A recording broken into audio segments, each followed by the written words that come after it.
ডাকসুর ডেট কিন্তু ৪ বার দেওয়া হয়েছে। এ পর্যন্ত ৪ বার রিশিডিউল করা হয়েছে, ২ বার তফসিল দেওয়া হয়েছে। রাজশাহী বিশ্ববিদ্যালয়ে রাকসুকে কেন্দ্র করে একটা সাজ এবং উৎসবমুখর একটা পরিবেশ সৃষ্টি হয়েছিল।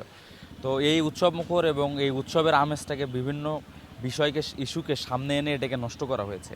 শুরুতে আমরা বারবার বলে আসছি যে পোষ্যকোটা রাজশাহী বিশ্ববিদ্যালয়ের শিক্ষার্থীরা মেনে নেবে না, এটা একটা ডেড ইস্যু। তো পোষ্যকোটাকে সামনে এনে রাকসুর যে উৎসব, রাকসুর যে আমেজ এবং শিক্ষার্থীদের যে প্রস্তুতি, এটা বোধ ভোটার এবং যারা প্রার্থী উভয়েরই যে প্রস্তুতি ছিল এটাকে নষ্ট করা হয়েছে।